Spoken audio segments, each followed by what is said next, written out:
வணக்கம். இன்றைக்கி நம்ம பார்க்க போகிற சமையல் ஒரு அருமையான ரொம்ப சிம்பிளாக பண்ணக்கூடிய ஒரு ஆரோக்கியமான கவுனி அரிசி வச்சு பால் கொழுக்கட்டை எப்படி செய்யலாங்கிறத பார்க்கலாம். ரொம்ப டேஸ்ட்டாக இருக்கும், ரொம்பவும் ஹெல்த்தியாக இருக்கும்.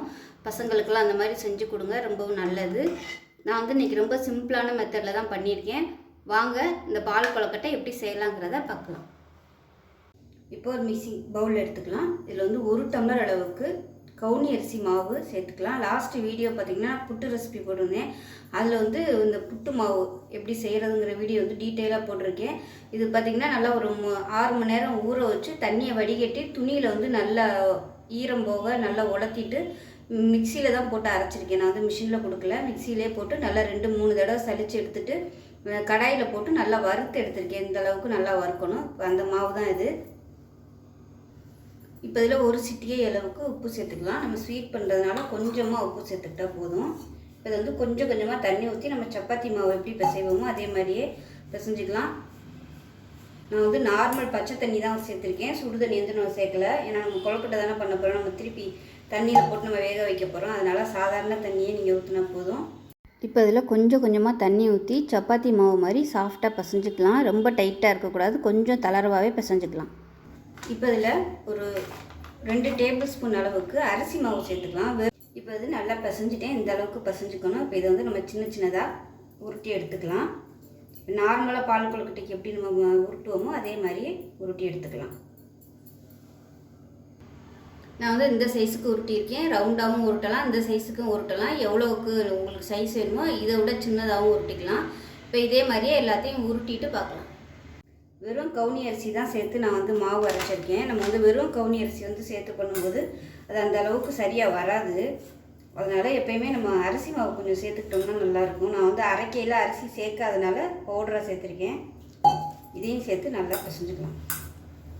இப்போ இது நல்லா பிசைஞ்சிட்டேன், இந்த அளவுக்கு பிசைஞ்சுக்கணும். இப்போ இதை வந்து நம்ம சின்ன சின்னதாக உருட்டி எடுத்துக்கலாம். நார்மலாக பால் கொழுக்கட்டைக்கு எப்படி நம்ம உருட்டுவோமோ அதே மாதிரியே உருட்டி எடுத்துக்கலாம். நான் வந்து இந்த சைஸுக்கு உருட்டியிருக்கேன். ரவுண்டாகவும் உருட்டலாம், இந்த சைஸுக்கும் உருட்டலாம். எவ்வளோவுக்கு உங்களுக்கு சைஸ் வேணுமோ இதை விட சின்னதாகவும் உருட்டிக்கலாம்.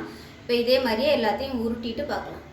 இப்போ பாருங்கள், இந்த அளவுக்கு உருட்டியிருக்கேன். இன்னும் பார்த்திங்கன்னா இன்னும் இவ்வளோ இருக்குது. ஃபஸ்ட்டு நம்ம வந்து இதை வேக விட்டு வெந்ததுக்கப்புறமா மறுபடியும் அதுக்கப்புறமா நம்ம இதை சேர்த்துக்கலாம். மொத்தமாக எல்லாத்தையும் சேர்த்தோம்னா வேகாது. வந்து தண்ணி காய வச்சுக்கலாம். இப்போ வந்து நான் ஒரு குக்கர் எடுத்திருக்கேன். நான் வந்து இந்த குக்கரில் தான் வேக விட போகிறேன். நல்லா அகலமாக இருக்கணும், அப்போ தான் உங்களுக்கு வந்து கொழுக்கட்டை வந்து நல்லா வெந்து வரும். இப்போ நம்ம எந்த டம்ளரில் எடுத்தோமோ அதே டம்ளரில் ஒரு 3 டம்ளர் அளவுக்கு தண்ணி சேர்த்துக்கலாம். அடுத்து நம்ம பால் வேறு சேர்க்க போகிறோம், அதனால் ரொம்ப தண்ணியாக போயிடும். இது வந்து சூடாகட்டும். தண்ணி வந்து நல்லா கொதி வரணும். இப்போ பாருங்கள், தண்ணி நல்லா மொளன்னு கொதிக்குது. இந்த மாதிரி கொதிச்சதுக்கப்புறம் தான் நம்ம வந்து உருண்டையை போடணும். கொதி இல்லாமல் நீங்கள் போட்டிங்கன்னா இந்த கொழுக்கட்டை எல்லாமே கரைஞ்சி போயிடும். இதை பைய ஒன்றா சேர்த்துக்கலாம். இது வந்து உருட்டுறதுக்கு தான் நேரம் ஆகும். அப்படி உங்களுக்கு உருட்டுறதுக்கு நேரம் ஆகும் அப்படின்னு நினச்சிங்கன்னா நம்ம அந்த காரச்சேவு புளிகிற அச்சு இருக்கும் பார்த்தீங்களா, அதில் வந்து நீங்கள் புளிஞ்சு விட்டுக்கலாம் டைரெக்டாக. இது வந்து ரொம்ப சிம்பிளாக பண்ணுற கொழுக்கட்டை. நான் தேங்காய் பால்லாம் எடுக்கல, வெறும் நம்ம பால் தான் சேர்த்து நான் பண்ணுறேன். இந்த திடீர் கொழுக்கட்டை திடீர்னு பண்ணுற ஐடியா வந்ததுனால இன்றைக்கி நான் வந்து ரொம்ப சிம்பிளாக தான் பண்ணுறேன்.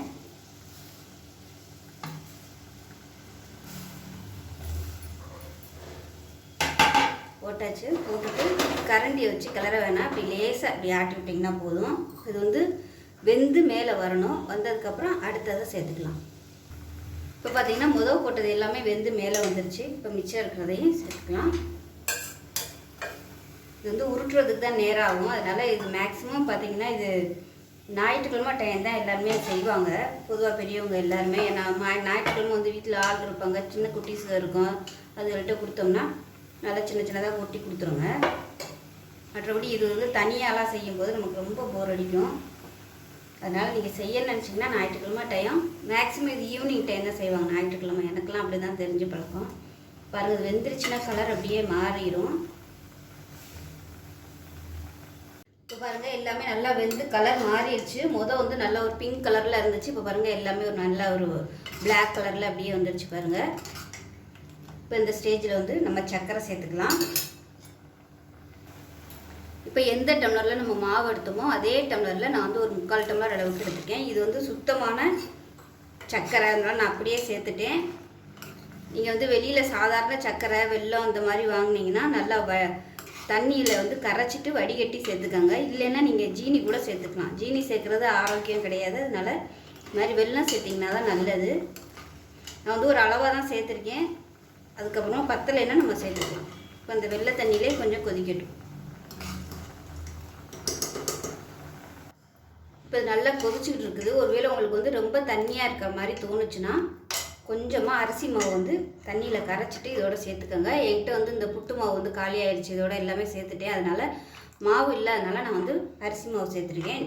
இல்லைன்னா நீங்கள் அந்த புட்டு மாவையே வந்து நீங்கள் கொஞ்சமாக தண்ணியில் கரைச்சிட்டு சேர்த்திங்கன்னா உங்களுக்கு நல்லா திக்னஸ் ஆகும். பாருங்கள், நல்லா திக்காயிடுச்சு. இப்போ நம்ம அடுத்து பால் ஊற்றணும். ஸோ அதனால் அதை பார்த்துக்கிட்டு நீங்கள் எவ்வளோ ஊற்றணுமோ ஊற்றிக்கோங்க. அந்த அரிசி மாவு சேர்த்துக்கனால மீடியமான ஃப்ளேமில் கொதிக்கட்டும், அந்த பச்சை வாடை போகிற வரைக்கும். இப்போயே நல்லா திக்காயிடுச்சு. இப்போ நம்ம பால் ஊற்றும் போது கரெக்டான ஸ்டேஜில் வந்துடும். ரொம்ப போட்டு கிளற வேணாம்.